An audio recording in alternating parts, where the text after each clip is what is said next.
ለምንድነው ግን ለሴት ልጅ ሽቶ ሐራም የሆነው? እኔ እነዚህ ሽቶዎች ሳልቀባ አልወጣም። ይቅርታ አድርጉልኝ። የአላህን ትእዛዛትን የማታከብርን ሴት ቲክቶክ ክሬቲቭ አዋርድ የሙስሊሞች ተጽዕኖ ፈጣሪ ሴት ናት ብለህ ተሸለማለህ። በጣም ነው እኮ የሚያሳዝነው።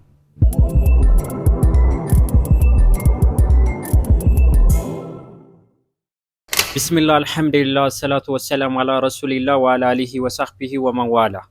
የተከበራችሁ ወንድምና እህቶች አሰላሙ አለይኩም ወራህመቱላሂ ወበረካቱ። የጌታችን ያላህ መልካም ፍቃድ ሆኖ ዛሬም ለእናንተ አስተማሪና ቁም ነገር አዘል የሆኑ ቪዲዮዎችን ይዤላችሁ ብቅ ብያለሁ። እስከ ቪዲዮአችን ፍጻሜ ድረስ አብራችሁን ሁኑ። አንድ የቲክቶክ በግ ማለት ነው ምን እንደሚል እንስማና እሱ ላይ የተወሰነ ሀሳብ የምንሰጥ ይሆናል። እስቲ ወደሱ ቪዲዮ። አንተ በአላህ ስም ብለህ በውሸት አላህ ነው ዋሴ ብለህ ገንዘቤን የበላኸኝ ወሰክብኝ ሰው እኔ ያመንኩት አንተን አይደለም አላህን ነው። ያ አላህ የኔን ገንዘብ ካንሰር ያደረገ እንግዲህ ረምዚ ነው የሚባለው መውላና ምናምን የሚባለው ልጅ የሆነ ሰው ብር ወስዶበት እየተራገመ ነበር። እኔ በቪዲዮ ወጥቶ መራገሙ ምናምን አግባብ ነው ብዬ አላምንም። ምክንያቱም አንተ አንድ ሰው ከበደለ ጌታህን ነው የምትጠይቀው። በአንተና በጌታ መካከል ምንም አይነት ግርዶሽ የለም። ነገር ተመልክቶ እንግዲህ በፍየል ዘመን በግ የሆነው ዲያቆን ምን እንደሚል ደግሞ እንስማ ውስጥ። መልካም እንግዲህ ወንድማችን ረምዚ ገንዘብ ተወስዶበት ይመስለኛል እንዴት እንደሚራገም አይታችኋል። ተከቱት የሚረግሟችሁን እንኳን መርቁ ይላል። ስለዚህ ወንድማችን ረምዚ ከተራጋሚ መንፈስ ክርስቶስ ነፃ እንዲያወጣህና የሚረግሙህን እንኳን የምመርቅበት እንዲያደርግህ ወደ ክርስቶስ እንመጣ። ሪሊ ክርስትና ጠላት እንኳን ይወዳል። ለጠላትህ እንኳን መርቀው ነው የሚለው ምናምን። ይህ ሳክስ እኔ እኮ በጣም ነው የሚገርመኝ። በቃ ህዝበ ክርስቲያን ባይብል አያነብም መጽሐፋችሁ አያነብም ብላችሁ ትጫወቱበታላችሁ። እኔ ዛሬ ከ5 በላይ የእርግማን ክፍሎችን አሳያችኋለሁ። እስቲ ለምሳሌ ብዙ ጊዜ ኦርቶዶክሶች ከባይብል የበለጠ የዘውትር ጸሎት ወይም ውዳሴ ማርያም ይጠቀማሉ። ይህን መጽሐፍ ላይ ለምሳሌ የህሊና ጸሎት ላይ ገጽ 105 ላይ እንዲህ በማለት ይናገራል። እስቲ አብረን እናንባው። ድንግል ሆይ የልጅሽ በረከት በእኔ ላይ አዝንቢ፣ የሚጻረረኝና የሚቃወመኝ ሰው አፉን ለጉሚ፣ አንደበቱን ዲዳ አድርጊው፣ ጉሮሮውን ዝጊው፣ ጆሮውን አደንቁሪ፣ ኃይሉንም አድክሚው፣ በልጅሽ በመለኮት ሰይፍ አንገቱን ቆርጠሽ ጣዩ። ይህ ምርቃት ነው። አረ ሌላው ልጨምርልህ። በጣም ብዙ ነው ማመጣላችሁ ዛሬ በጣም በርካታ ከባይብልም ጨምርላችኋለሁ። ግን እዚሁ ላይ ውዳሴ ማርያም መግቢያው ላይ ምንድን ነው የሚለው? ለእናንተ ኃጢአት መድኃኒት ስለሆነች በጎ አገልግሎትን ለሚያገለግሉ ዋጋ ትሰጣለች። ተጠራጠሩ፣ በፍጹም ልቦናችሁ እመኑባት፣ እሷ መድኃኒታችን ናትና። በስልዋም ፊት ስገዱ። ለስልዋ ያልሰገደ ግን ከቆመበት ቦታ ይጥፋ፣ ስም አጠራሩም አይታወቅ። በሰማይ ያሉ መላእክት ይደረግ ይሁን ይበሉ አሚን ይላል። ይህ ምንድን ነው? አንድ ሰው ለምሳሌ ይሄ የማርያም ስዕል ይታያቸዋል። ይህን ስዕል ላይ ለዚህ ስዕል አልሰግድም ቢል ይህ ሁሉ እርግማን ይደርስበታል። እኔ አይደለሁም ያልኩት። በተጨማሪ እግዚአብሔር ራሱ ተራጋሚ ነው። ለምሳሌ ሔዋን አትብይ የተባለችው ቅጠል ከበላች በኋላ አዳምን አሳስታ እዚህ መጽሐፍ ላይ መጽሐፍ አክሲማሮስ ላይ አንድ እርግማን ተረግማ ነበረ።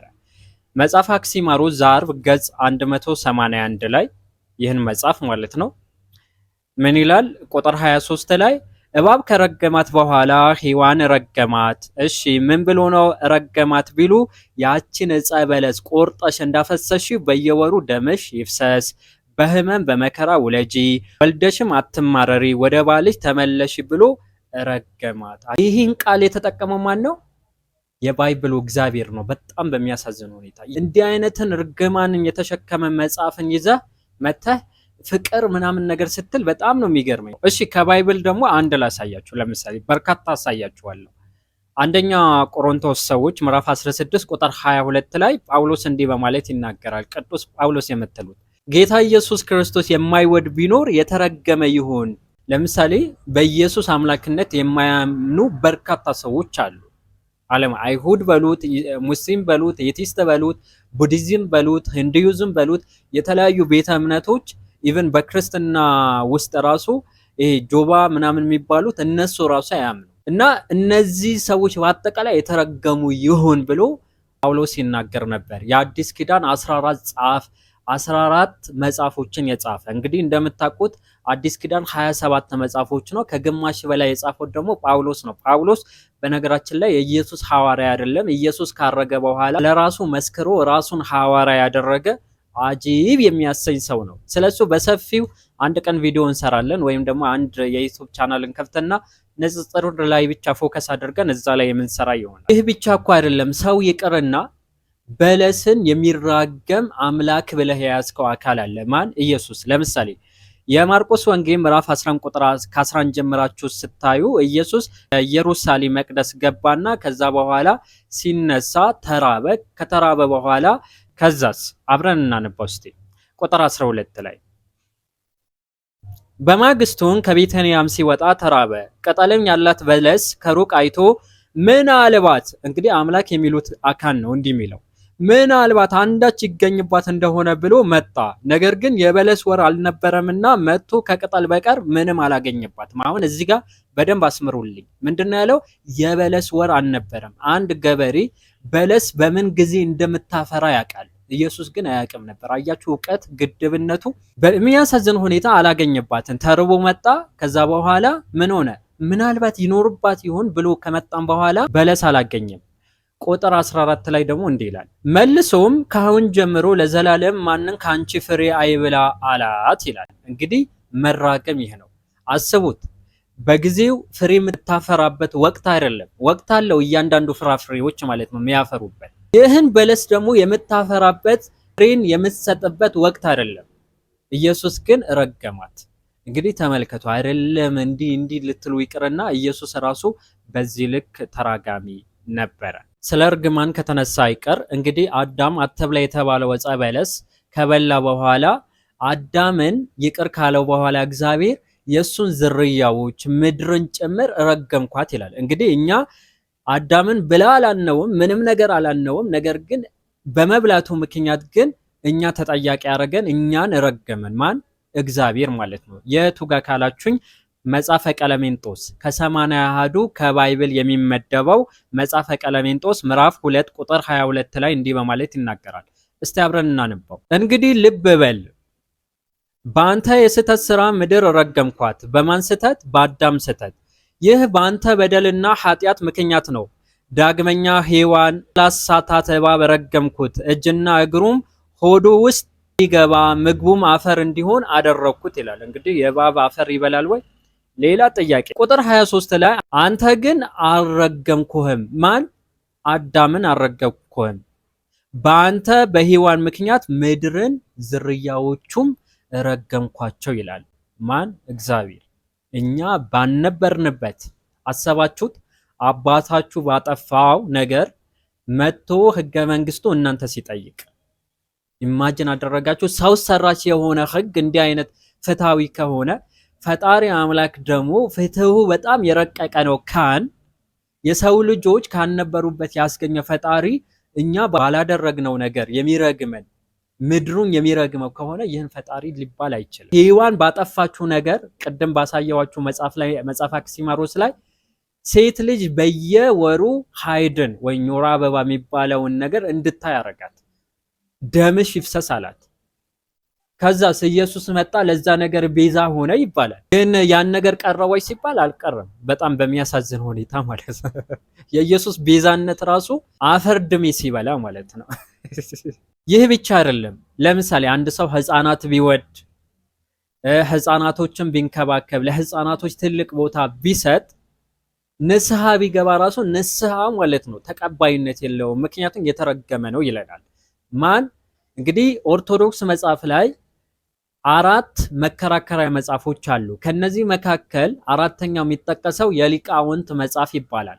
ከሊቃውንት መጽሐፎች መካከል አንዱ መጽሐፈ መነኮሳት ነው። መጽሐፈ መነኮሳት አረጋዊ መንፈሳዊ በተሰኘው መጽሐፍ ላይ ገጽ 11 ድርሳን 1 ላይ እንዲህ በማለት ይናገራል። እስቲ አብረን እናንባው። ጨክኖ ፈጽሞ ህፃናትን የሚወድ ከእግዚአብሔር አንድነት ተለየ በለው። አንድም ከእግዚአብሔር ተለይቶ ዘማዊ ይባላል። ዘማዊ ነው። ዘማዊ ማለት ዝሙተኛ ነው። እንግዲህ አንድ ሰው ጨክኖ ሕፃናትን ከወደደ ከእግዚአብሔር ይለያል። እንዲሁም ደግሞ ምን ይሆናል? ዘማዊ ይሆናል፣ ዝሙተኛ ይሆናል፣ አመንዝራ ይሆናል እያለን ነው። ይህ ሕፃናትን የሚወድ ሰው ለስብራቱ ጥገና የለውም ማለት ለኃጢአቱ ንስሐ የለውም፣ ንስሐም አይገባም ይላል። ይህን ጉድ ይዘህ ማለት ነው ከዛ የሚወድ ምናምን እኛ ጠላትን ሕፃናት ብትወድ ራሱ ሲኦል ትወርዳለህ እያለህ ነው እኮ መጻፈ። ነቃ በል እንጂ። ስለዚህ እነዚህና መሰል የሆኑ እንዲህ አይነትን የእርግማን መጽሐፎችን ይዘህ መጥተህ እኛ አትበል። እኔ በጣም ብዙ አመጣለሁ እኮ የማርያም ስዕል ይዞ ሽንት ቤት የገባ ሰው ምንድነው መቀመጫው ደፈነችው ምናምን የሚል እናምጣው። እንደ እሱ መጽሐፍ አለኝ እኔ ማንበብ ስለሚያስጠላኝ ነው። እንዲህ አይነት ነገር አይመጥንም። በቃ ቃል በቃል ራሱ ሊትራሊ ቃሉ ራሱ ቴክስቱ ባነበው ራሱ ለኔ አይመጥንም። በቃ በጣም ስለሚያስጠላ እነዚህና መሰል የሆኑ ጉዶችን ይዘ ከዛ መጣኝ ስትል እንዴ ትንቢተ ኤርሚያስ ላይ ምዕራፍ 26 ከቁጥር 6 ጀምራችሁ ስታነቡት ነቢያቶችን ያልተቀበሉ ሰዎችን እግዚአብሔር እንደሚረግማቸው ይናገራል። ኢቭን እረግማቸዋለሁ ነው የሚላቸው። ሰው ይህን መጽሐፍ ይዞ ከዛ መጥቶ ነኝ ሲል ሁለተኛ ዮሐንስ መልእክት ምዕራፍ 1 ቁጥር 9 ላይ ምንድነው የሚለው? ለሚወጣው ሁሉም በክርስቶስ ትምህርት ለማይኖር ሰው አምላክ የለውም። በክርስቶስ ትምህርት ለሚኖር አብና ወልድ አሉት። ማንም ወደ እናንተ ቢመጣ ይህን ትምህርት ባይመጣ ማለትም ክርስቲያኖች የሚያምኑት የሥላሴን አስተምሮት ማለት ነው። በቤታችሁ አትቀበሉት፣ ሰላምን አትበሉት።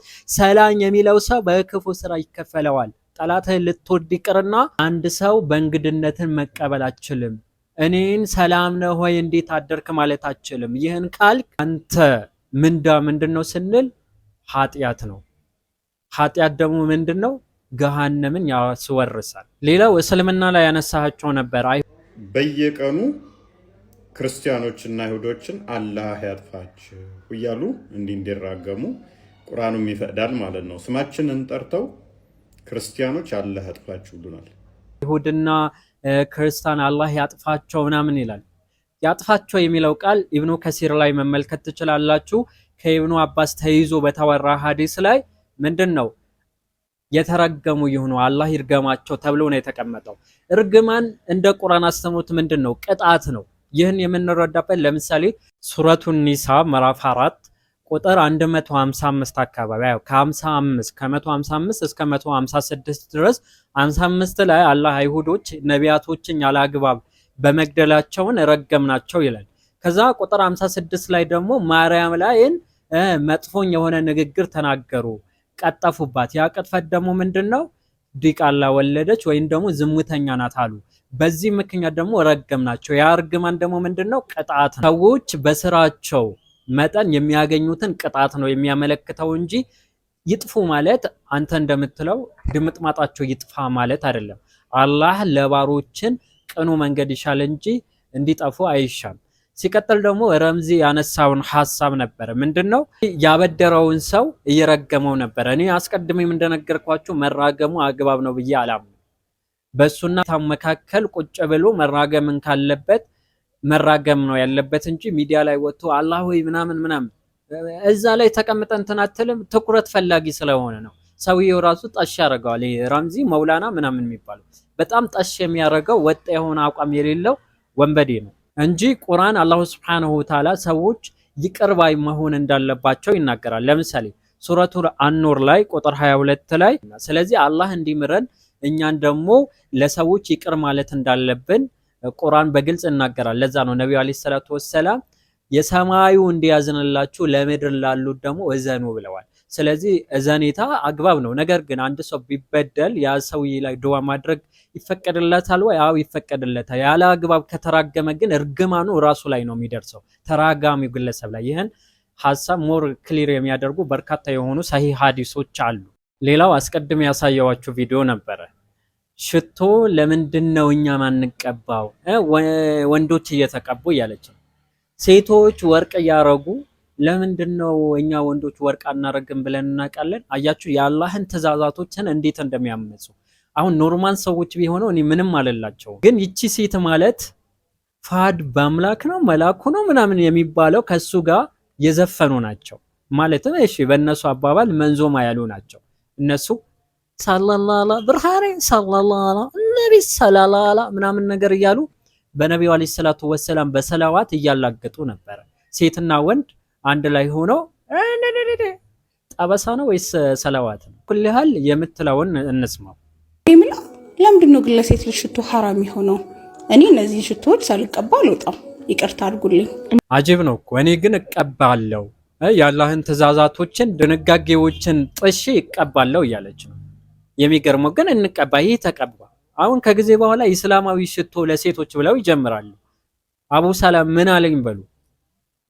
ኢስላማዊ ለሴቶች ጥፍር ብለው ጀምረው ነበር። የሆነ ቀን ቪዲዮ ሰርቼበት ነበር ካያችሁ። አሁን ሐዲስ ልንገራችሁ። በአንድ ወቅት አቡ ሁረይራ አንዲት ሴት ወደ መስጂድ ስትገባ ያያሉ። ወደ መስጂድ ነው ኢማጅን አድርጉ። አይደለም የሆነ ቦታ ሱቅ አይደለም፣ የሆነ ታክሲ ውስጥ አይደለም፣ ይሄ ለከፋ ያለበት ቦታ አይደለም። ወደ መስጂድ አላህን ወደ ማምለክ ወደ ሰላት እየሄደች ሽቶ ተቀብታ ነበረ። ሽቶ ተቀብተሽ ወዴት እየሄድሽ ነው ብለው ጠየቋት። ወደ መስጂድ። ማንኛውን ሴት መስጂድ ለመሄድ ብላ ሽቶ ተቀብታ ከቤቷ ከወጣች ወደ ቤቷ ተመልሳ ልክ ከጀናባ እንደምትታጠበው አይነት ከሽቷ ካልታጠበች በስተቀር አላህ ሰላቷን አይቀበላትም አሏት። ኢማጅን አድርጉ። ለመስጂድ የሚሄድ ሰው እንደዛ ከተባለ ወንድን ለማግኘት የምትሄደዋስ ቲክቶክ ክሬቲቭ አዋርድ ብላ የሄደች ሽቶ ተቀብታ ትሄዳለች። ከዛ አጠገቧ አንድ ወንድ ወስላዋ ምናምን ነገር ይላል። ከዛ በእነሱ ጭስ ናቸው።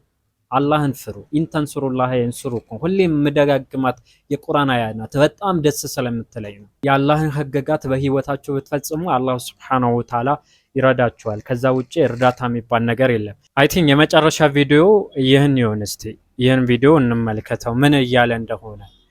የኡምራ ፓኬጅ ያዘጋጃል፣ ኡምራ ያስኬዳል። ሁሌ ማለት ነው የተቀጠፉ በነቢዩ አለይሂ ሰላቱ ወሰላም የተዋሹ ሐዲሶችን ሰዎችን ሰብስቦ ያስተምራል። ለዛው የት ኡምራ ሄደው መዲና ላይ ወይ መካ ላይ እንመልከተው። ነቢዩ አለይሂ ሰላቱ ወሰላም መን ዛረ ቀብሪ ወጀበት ለሁ ሸፋዓቲ ብለዋል።